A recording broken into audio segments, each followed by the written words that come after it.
Seguimos, estamos en La Tertulia en este miércoles que es 16 de marzo del año 2022. Nos acompañan en el estudio los anfitriones habituales, Gustavo Calvo y Leo Harari. Y en este segundo segmento incorporamos a nuestro invitado. Está con nosotros Hernán Olmedo, buen día. Buen día para todos, muchas gracias por la invitación. Hernán es doctor en Ciencias Políticas, posgraduado en Estudios Internacionales, coordinador académico del Diploma de Posgrado en Estudios Internacionales de la Facultad de Ciencias Sociales de la Universidad de la República. Pregunto, así en síntesis, ¿cómo está respondiendo la comunidad internacional a la invasión de Rusia en Ucrania? La duda viene por esto. Si bien el enfrentamiento ocurre solo entre dos países en Europa del Este, ha movilizado a las grandes potencias del mundo, algunas de las cuales han impuesto fuertes sanciones a Moscú, mientras otras se mueven de otra forma, con mucho cuidado. Entonces, ¿cómo se está posicionando China, habitual aliado de Rusia? ¿Son suficientes las sanciones impuestas por Estados Unidos y la Unión Europea? ¿Qué probabilidades hay de que este conflicto, esta invasión, evolucione a una tercera guerra mundial? Estas son algunas preguntas que vamos a discutir en este bloque. Tienen 2 horas y media para contestarlas. Ojalá. De tarde, de mañana. No, bueno, no, Hernán, te cuento que no, que es mentira. Obviamente está muy relacionado con lo que veníamos charlando en el primer segmento, ¿no? ¿Qué perspectivas tiene este conflicto? Bueno, pero ahora quiero que pongan foco en cómo se han movido los distintos actores, ¿no? ¿Quién empieza? Bueno, sucedió un poco como... ¿te acordás cuando, Emiliano, cuando surgió el tema de las vacunas y empezamos a preguntarnos cómo iban a ser distribuidas? Y después de unos meses nos dimos cuenta de que la distribución fue la lógica desde el punto de vista geopolítico y relacional entre las potencias y las demás naciones. Es decir, las naciones llegan a este conflicto como llegaron a la pandemia, formando parte de grupos económicos, grupos políticos, grupos culturales. Y eso se ha reflejado en el ataque a la pandemia y se va a reflejar ahora con este tipo de sanciones. Hay países que están muy alineados con Estados Unidos, hay muchos codependientes con Estados Unidos, hay países que están alineados con la Unión Europea, no tanto con Estados Unidos, y son dependientes de la Unión Europea. Hay países muy alineados con Rusia, que los hay países amigos de Rusia. Y bueno, esas sanciones empiezan a hacer efecto. Son sanciones fuertes, pero hay que hacer, me parece a mí, una discriminación entre las sanciones. No es lo mismo suspender o prohibir la importación de un bien o de un insumo que manejar el acceso a la red de transacciones financieras a través del SWIFT. Son cosas diferentes. El poder que tiene Estados Unidos sobre el manejo de los flujos financieros en el mundo es un poder que lo tiene solo Estados Unidos y de alguna manera es un elemento de presión que lo vamos a ver en estos meses que vienen. Pero, como dije, hay otro tipo de sanciones como el suspender la importación de petróleo ruso a Estados Unidos, y Rusia solamente ya lo ha hecho, tiene que acordar con Xi Jinping dar vuelta a la manguera y empezar a suministrar petróleo a Manchuria, por ejemplo, donde se están creando 2 focos industriales enormes en este momento. Depende del tipo de sanciones, que me gustaría que las pudiéramos ver un poquito, y quiénes son los receptores o los potenciales receptores de eso. Latinoamérica, por ejemplo, no solo tiene que preocuparse de cuánto va a salir o no el trigo o los fertilizantes, sino si es posible que nosotros podamos hacer grandes compras a Rusia, por ejemplo, porque quizás no nos permitan pagarlas. O es posible que no le podamos vender demasiadas cosas a Rusia porque no le permitan a Rusia ni siquiera que el dinero exista. Entonces, esas cosas hay que empezar a verlas, y en ese sentido lo que decía hoy Leo, sí, hay parte de esta guerra que se está empezando a transformar en tecnológica a través de las sanciones. Leo, ¿tu primera respuesta? Sí,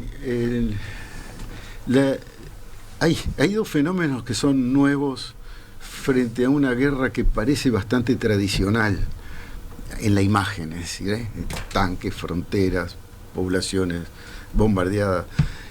Los 2 elementos son la profunda interdependencia económica, fruto de la globalización, que es como una red, apretás en un lado y se mueve en otro, está todo muy interrelacionado y hay ganadores y perdedores, no solo los países, pero dentro de los países sectores económicos, etcétera, que podemos analizar.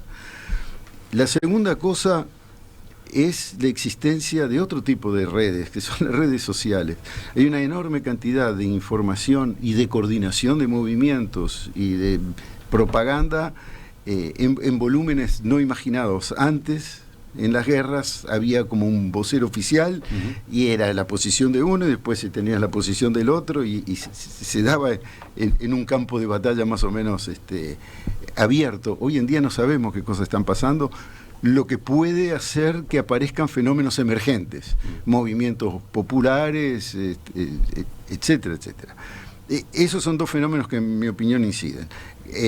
Con respecto a ¿qué hacen unos y otros? Yo vuelvo a insistir desde la primera tertulia que hablamos en el tema de que en esta historia, para los estrategas del Pentágono, militares o no, el enemigo principal sigue siendo China, y la posibilidad o la oportunidad de poder debilitar a Rusia estaba dada en el mejor momento. ¿Cómo es eso? A ver. Me explico. Los primeros días de febrero, cuando se lanzan las Olimpiadas de Pekín, el invitado de honor es el señor Putin.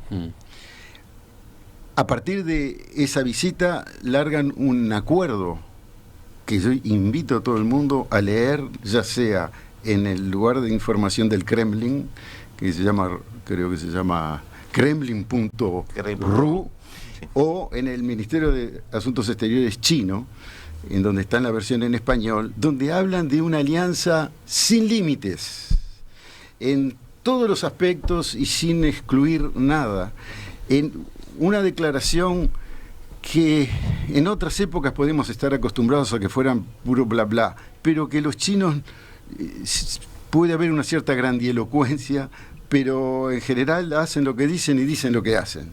De manera de que a 2 semanas antes de la invasión estábamos viendo cómo se concretaba una alianza de largo alcance entre China y Rusia. En mi opinión, eso puso todas las luces rojas en el Pentágono y creó la posibilidad de aprovechar una situación provocada o no provocada, dejada de pudrirse o no, pero una oportunidad de restablecer las alianzas y de debilitar el posible mejor socio de China, que tiene lo que China más necesita: energía en cantidad, un mercado capaz de absorber cosas y tecnologías complementarias, en particular espacial y militar.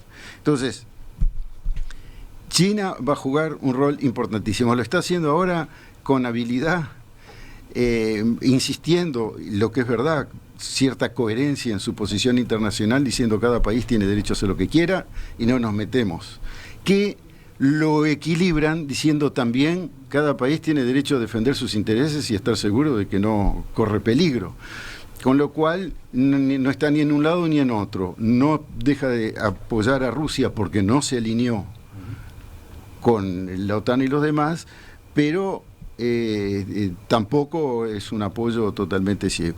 Eso para mí es esencial, es lo que va a marcar el futuro.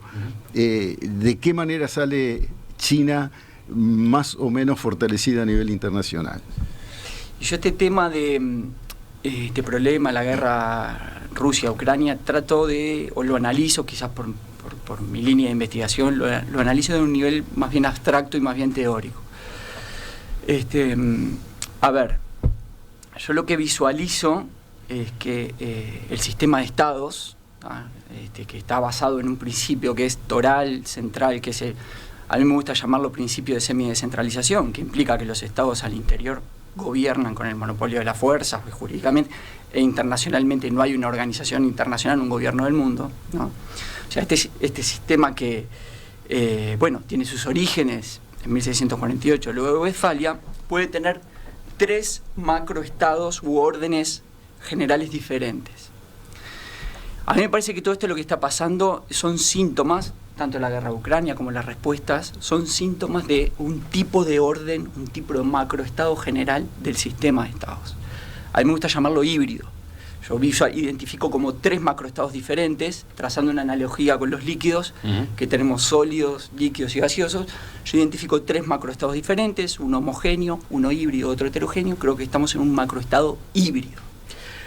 Ese macroestado híbrido, ¿tá?, tiene ciertos síntomas, ciertas manifestaciones, y se explica por un montón de factores, entre ellos los más importantes: el número de las grandes potencias, si existen dinámicas de transición de poder, si existen alianzas que las grandes potencias queden aunadas en dos bloques antagónicos con alianzas defensivas opuestas. Creo que estamos en un punto intermedio, en un orden sistémico híbrido que tiene sus manifestaciones de que, bueno, probablemente se incrementen los niveles de conflictos, haya un incremento en los niveles de guerras interestatales, intraestatales en el sistema internacional, comparado con lo que fue el periodo 1990-2010. Yo identifico que 2010-2015 comenzamos como ese tránsito de un orden internacional más homogéneo, más pacífico, a un orden internacional híbrido, en el que aumentan los niveles de conflictividad, pero no sin llegar al macroestado heterogéneo, que sería el macroestado en el que se produjeron los grandes conflictos mundiales, ¿no? Entonces, yo creo que todo esto que está pasando, la guerra Ucrania-Rusia, como todas las respuestas de la comunidad internacional, son síntomas de ese macroestado general del sistema. Y advierto que es un macroestado que nos va a acompañar por unos cuantos años. Creo que estamos en un nuevo escenario internacional y en el que va a ser esperable que incrementen las probabilidades de inicio de guerras interestatales, intraestatales nacionales, intraestatales internacionalizadas, en fin. Un escenario más conflictivo, no al estilo de lo que fue el periodo 1910-1945, que tenemos los años 20, que fue relativamente pacífico. Pero bueno, podríamos establecer una etapa ahí bastante conflictiva entre 1910 y 1945. Pero bueno, quizás más parecido a lo que fue el escenario 1950-1975, algo así. No de macroestados generales, ¿no? Gustavo, ¿querías agregar algo tú? No, esos años se están pareciendo mucho, por lo que estás diciendo, se está pareciendo mucho a lo que sucedió, o el estado de ánimo de la Guerra Fría. No sé si querés un poco aludir a eso, pero sí es un escenario que todos sabemos que se está reconfigurando el primer escalón de la pirámide, o sea, la mesa chica que gobierna el mundo, porque como bien dijo Hernán, no hay, y quizás ese es uno de los problemas, no hay un gobierno mundial. Entonces esa mesa chica que gobierna el mundo se está reconfigurando. Entonces, sí, yo también veo que esa mesa chica no se está poniendo de acuerdo, que está peleando por el poder, no están llegando a visiones comunes, como podía haber llegado en el 45, por ejemplo, después de haber derrotado a Alemania nazi. No está teniendo además ni siquiera la misma visión cultural del mundo, no están de acuerdo hacia dónde debería ir el mundo, ni China, ni Rusia, ni Occidente, ni algunos países que no pertenecen a Occidente. Por ejemplo, América Latina tiene su propia visión del mundo, siempre lo olvidamos, que no es la norteamericana, ni la europea, ni la rusa, ni la china. Y esa mesa chica en la cual América Latina no está, por eso la saco un poquito ahora del diálogo, esa mesa chica no se está poniendo de acuerdo y esa mesa chica recurre a la fuerza, como siempre lo ha hecho y como lo seguirá haciendo durante bastante tiempo, porque ese también es un tema que ha espantado a la sociedad internacional actual. La persistencia de la violencia. Habíamos creído, gracias al posmodernismo, que teníamos una especie de gran sociedad inclusiva, pacífica, bien intencionada, un poco ingenua, y en realidad nos dimos cuenta de que la violencia no se erradica, se domestica, se dirige, se minimiza. Pero como dijo tu invitado antes de la mesa, en eso estoy de acuerdo con él. ¿Mi invitado antes de la mesa? Tuvo entrevistado antes de la mesa. Antes de la mesa internacional. El expresidente José Mujica. Exactamente. La violencia está allí, es parte nuestra, esa parte de la prehistoria no la hemos abandonado. Entonces, el espanto nuestro no tiene que inmovilizarnos, no tiene que evitar que nos demos cuenta de que esas cosas pueden ser previsibles, pueden pasar, y como dice Hernán, la expectativa es que esto va a seguir pasando. Va a seguir pasando, va a seguir habiendo guerras como esta. Sí. ¿Tú tenés ese mismo pronóstico, Leo? No. Bueno. Afortunadamente no. Yo noto una cosa que realmente me parece que puede ayudarnos a pensar el futuro, y hubo una crisis financiera mundial que hace 12, 14 años. Vivíamos en un mundo donde el déficit fiscal era el máximo pecado en la administración de los países, donde solo nos enseñaban a mayor eficiencia, austeridad, aumento de la productividad, crecimiento. De repente hay una crisis, aparece dinero en cantidades gigantescas para salvar algunos bancos y cambian el modelo para poder salvar el sistema financiero. Poco después tenemos la tremenda pandemia. Estábamos viviendo de nuevo en la ortodoxia de no gasten, tengan cuidado, que no haya déficit, y empiezan el Fondo Monetario Internacional diciendo gasten, porque obviamente el parate que significaba la pandemia significaba también un freno de las economías y hay que evitar la recesión. Pero se cambian los modelos de un día para otro para hacer lo contrario. Lo que están haciendo hoy en esta lamentable guerra en Ucrania es romper el modelo de la globalización en pedacitos chiquitos. El sistema financiero que con tanto cuidado montaron para poder manejar todo ese aparato. Es posible, eso es lo que yo quiero decir, es que es posible en la historia que haya grandes rupturas, desde arriba mismo de quien maneja la pelota o desde abajo, pero rupturas. ¿Cuál es la próxima que vamos a tener? La próxima que vamos a tener va a ser para enfrentar las consecuencias que tenemos desde la crisis anterior, de la pandemia y del cambio climático, que todos nos olvidamos, pero que no es para el 2050 o el 3000. Está empezando ya hay cambio climático en buena parte del planeta, incluso aquí en casa.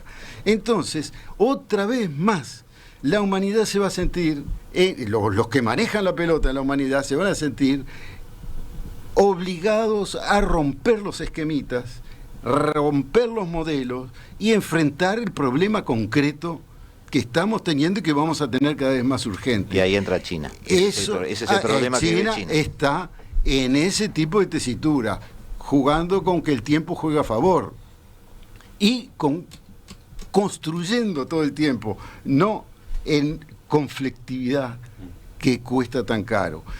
Por eso soy optimista. Es decir, pueden surgir insólitamente y en pocos días alternativas a estos modelos que nos están llevando a callejones sin salida.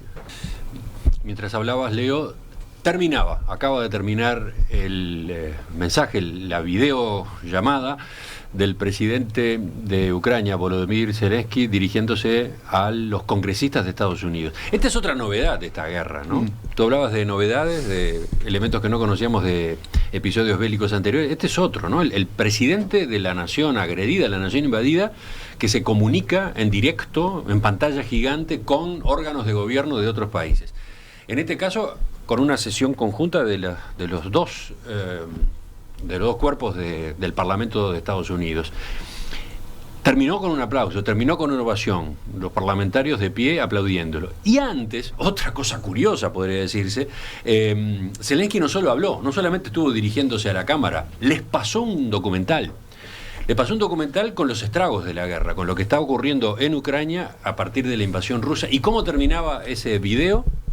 Con el llamado a cerrar los cielos de Ucrania, ¿no? Que es una de las demandas, uno de los reclamos permanentes del presidente Zelensky, con todos los riesgos que eso implica, ¿no? Desde el punto de vista de las consecuencias en una respuesta rusa, ¿no? Pero insistió con eso, acaba de insistir con eso.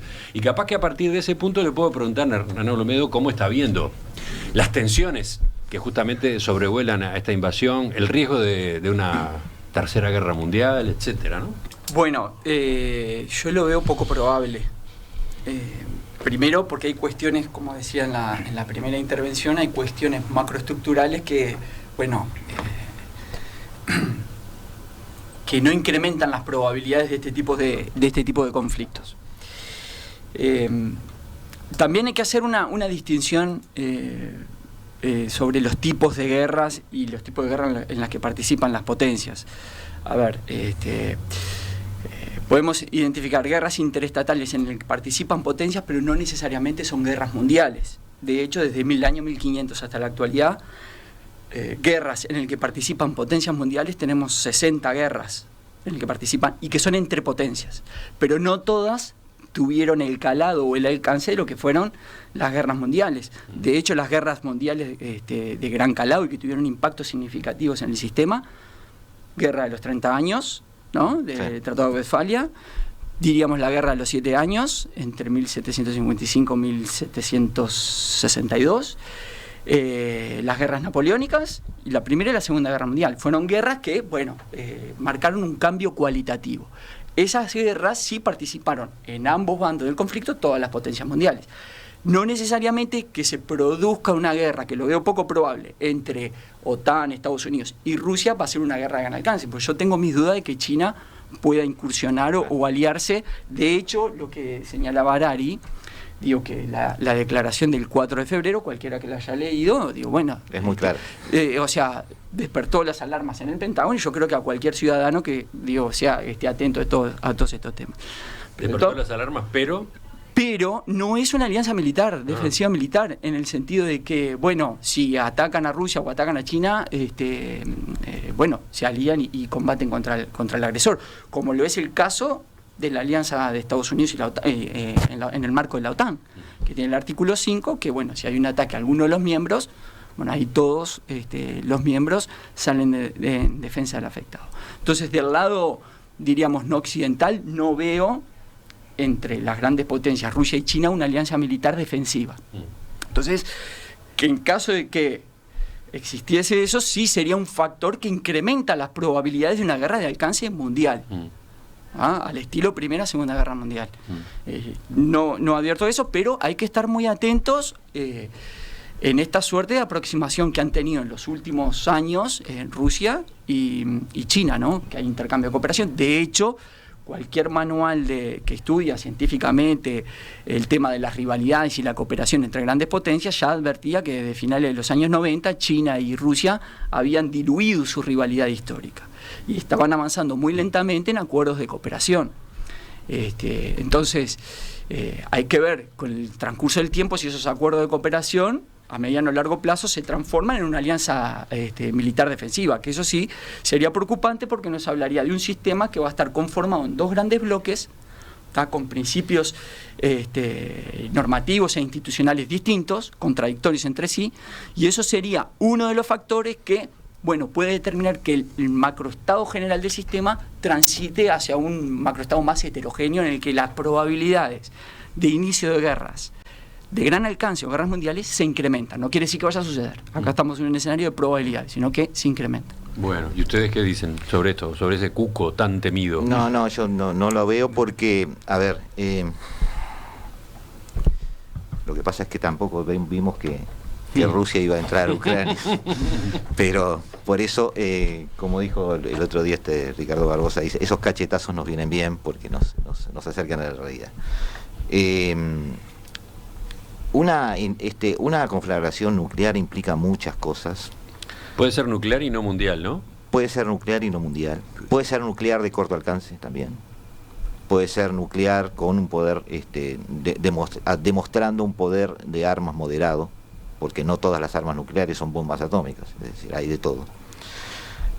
Pero ese camino, yo confío, ahí me pongo un poco en ese idealismo que lleva en su mochila Leo durante toda su vida, yo confío mucho en los mecanismos de freno en esa situación, porque los sistemas culturales en los que estamos viviendo están lo suficientemente asustados sobre un peligro nuclear y sobre la radiación en particular, como para permitir que esa escalada crezca.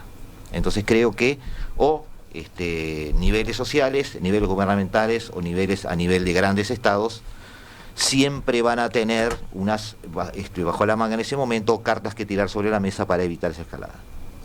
Es mi percepción. Ahora, bueno, si dejamos ese tema, dejo ese tema. Me gustaría después hablar un poquito sobre China. El problema es que ya se ha dicho tantas veces, las guerras las planifican cuidadosamente, pero una vez que empiezan las batallas van para cualquier lado. No estamos totalmente a salvo de incidentes o accidentes o de que en algún lado se pierda el control de las cosas. Es una situación peligrosa. Ahora, que haya una voluntad de usarlas parece difícil. También podemos equivocarnos en eso, pero sería muy marxista, porque decían, las clases dominantes prefieren un fin espantoso que un espanto sin fin. Hasta ahora parece más la teoría del loco que otra cosa, ¿no? Pero sí, pero vos viste que sobran. Ahora, ayer se vivió un momento, ¿cómo decirlo?, tenso y riesgoso en esa materia, ¿no? Con ese viaje de los 3 primeros ministros de Polonia, República Checa y Eslovenia a Kiev, ¿no? Por un lado, sí, fue un gesto interesante desde el momento en que iban a manifestarle a Zelensky la solidaridad, el apoyo. Se animaban a ir, corrían el peligro de que sus propias vidas terminaran cegadas en algún tipo de momento violento de los ataques rusos. Pero por otro lado, y les hicieron esa advertencia desde la Unión Europea, ojo, ¿no? Porque justamente si a ustedes les pasa algo, si ustedes terminan heridos o eventualmente muertos, siendo como son ustedes, miembros de la OTAN, ¿qué pasa, no? ¿Qué se desata a partir de, por ejemplo, un accidente, un imprevisto, ¿no? Sí. Tanto que tuvieron como que desolidarizar la Unión Europea como institución de sus acciones. No hay que olvidarse que el famoso artículo 5, que es de todos para uno y uno para todos, incluye los barcos y los aviones. Por eso viene el asunto de de la zona de no vuelos. Es decir, tiran abajo un avión de uno de los países de la OTAN y es un ataque a la OTAN y eso ya les obliga a una respuesta. Por eso son tan cuidadosos. Es la única parte políticamente frágil del discurso de Biden, que estaba asumiendo ese rol macho de jefe de guerra que le queda un poco grande, pero es mejor que la camiseta verde en todo caso. Que no parece tan decidido porque está diciendo no, a los aviones no. Que efectivamente los pone en un nivel de riesgo gigantesco. Ahora, una tercera guerra mundial deliberada es suicida. Se acaba el tema de la política. Podemos, como dijo Einstein, la cuarta guerra mundial será con palos y piedras. Sí, cerramos, vamos cerrando este bloque, ¿sí? ¿Qué ibas a agregar? No, que simplemente voy a traer un comentario que Harari hizo en la sección anterior, que habló de sistemas complejos. El sistema de estados es un sistema complejo. Entonces, a veces accidentes o pequeños incidentes pueden tener como efecto resultados catastróficos, ¿no? Esto podía haber sido si Putin se hubiese ocurrido agredir a estas delegaciones, indudablemente hubiese tenido un impacto bastante significativo. Esto es algo que es oportuno, me parece oportuno decirlo cuando hice la introducción o la presentación sobre el sistema de estados. Digo que estamos en presencia de un sistema complejo, que de repente pequeños cambios en algún factor pueden tener impactos colosales. De todas maneras, yo me mantengo en esa tesitura de que vamos a un escenario de mayor conflictividad, pero no al estilo de los periodos más oscuros de la historia moderna y contemporánea, ¿no? Le agradecemos entonces a Hernán Olmedo, coordinador académico del Diploma de Posgrado en Estudios Internacionales en Facultad de Ciencias Sociales UDELAR, la participación esta mañana. Nos reencontraremos en otra. Por favor, muchísimas gracias a ustedes por la invitación y a su disposición. Enseguida, en el final de esta mesa de análisis internacional, un par de telegramas. Gustavo y Leo, uno cada uno.